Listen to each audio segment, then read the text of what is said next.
Hey guys, welcome back to CLOCKWISE Crypto. Hope you guys are moving forward to everything that you do. Diving right into a market update, we see Bitcoin going crazy, almost 7%.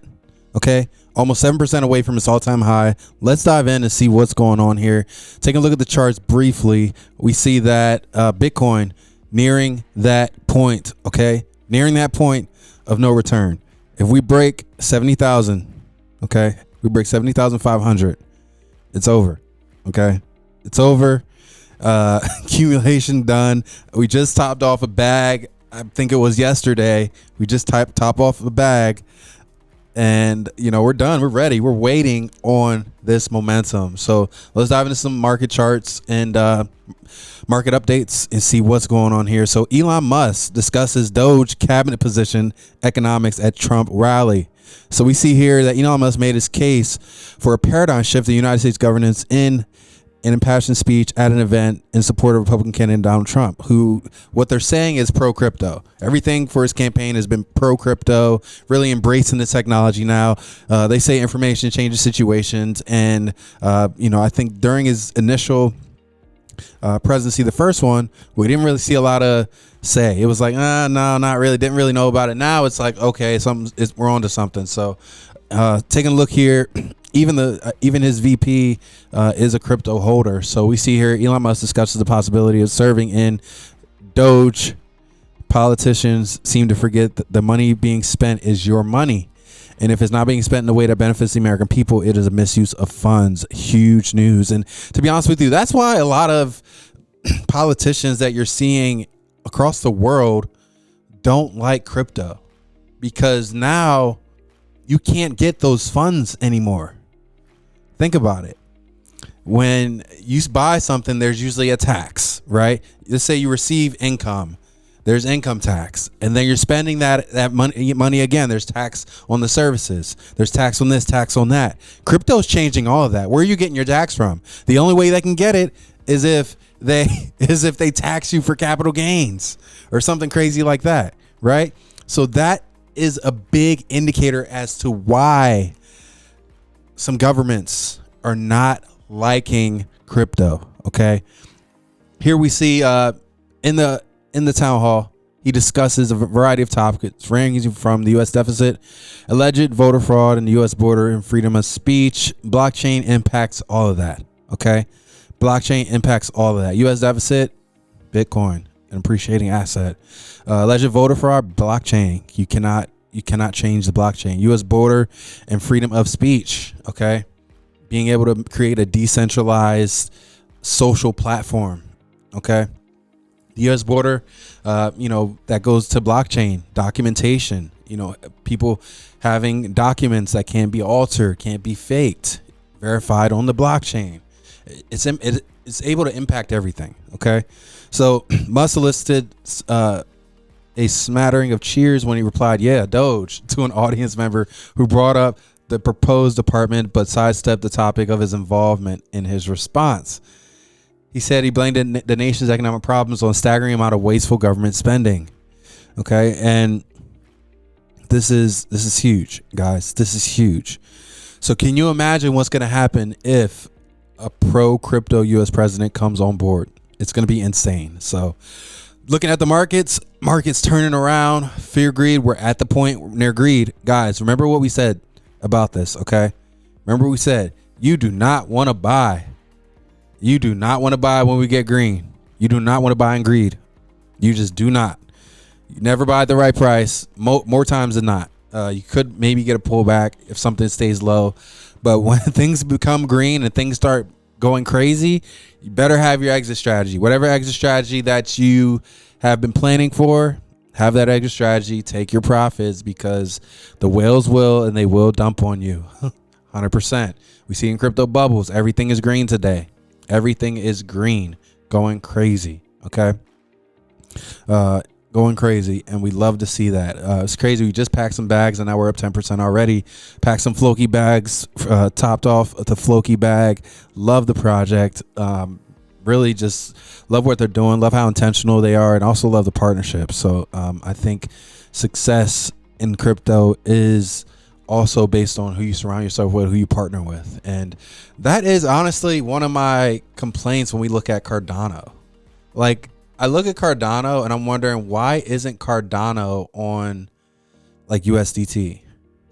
Like, why isn't Cardano on there yet? Why isn't Cardano doing more? You know? And that's something that is really concerning a little bit. Like, why aren't they on there? Like, why isn't USDT on Cardano yet? Why isn't it supportive USDT and USDC? That is a concern for me. I don't really have that answer yet. But I know there's been some articles, and we can see one here, that Cardano users demand USDT consideration after Tether shuffle. Cardano fans flood Tether announcement, making the bull case USDT on their chain as the stablecoin giant reshuffles its blockchain support. So Tether cuts USDT support on certain chains, shifting focus community-driven networks. Cardano supporters woo Tether, highlighting chain's community-focused approach. Cardano's community state their case, and pretty much it's been talked about, but it's really not there. Like, here it says Cardano futures several stable coins, including MyUSD, IUSD, USDM, but not, those are minor ones. They need the one that matter, which is the largest one, which is Tether. So they're saying, why does this matter? While Cardano purists tout decentralization principles to argue against bringing USDT, USDC to Cardano, the reality that commercial blockchain success requires compromise. Okay, so that is huge, because a lot of people, oh, we don't need it, we're truly decentralized, we're bringing come on, man, listen, it's about adoption, it's about growth, and you need compromise in order to grow. Sometimes you just got to take it on the chin. And that was me. Like, I wasn't a Bitcoin maximalist, but I was like I was probably like 70-30 like Bitcoin. And then I see, you're talking about someone that got in Bitcoin at like $3,000, which I still thought I was late, right? And I saw how other platforms have value that may not necessarily be Bitcoin, but there is value in that, right? So definitely pay attention to that, and pay attention to the growth of Cardano. I think Cardano is a sleeping giant. I think HBAR is a sleeping giant. The reason why is because I like projects that don't have all the hype yet, because by the time they pop, then the hype comes, then it goes a little bit higher, even naturally, and then you're able to really take profit and be in at the best price points. Because quite frankly, Cardano is one of those projects that it's going somewhere, hands down. And I take a look at HBAR. HBAR is going somewhere, hands down. HBAR is pretty much at the same price that Cardano was in the last bull run. Think about it. No one's ever thought about that before. Cardano went down to 3 cents. Guess where HBAR is? 4. Okay. HBAR shot up to about 50 cents. Cardano did similar. Cardano went up to like $1 when I first got into crypto, and it pulled back. Went to like $1.20 and pulled back the whole bull run. Went down to like 2 to 3 cents, then exploded. HBAR is doing a position to do the exact same thing. Love what I'm seeing here. So I don't want to follow the hype wave though. Like, I look at these projects and I don't want to follow the hype, because when you follow that hype, that's when you pretty much, it doesn't perform the way it should, because everyone's already bought in. Like, from my opinion, that's what I've seen. Right. And like, we look at projects like another one that was a sleeper last bull run. Let me see. There was, I think, I don't think VeChain was a sleeper. Everyone was on VeChain. Let me see if I can find one that was actually around last bull run. EOS was one where it was super hype, a lot of hype behind it, and it didn't really perform that well. Actually, yeah, it did. Holy cow. EOS went to $10. What am I talking about? EOS killed it. It didn't get to its all-time high again, which was $18, $20. Yeah. So EOS killed it. What am I talking about? EOS, yeah, went up to $10. So,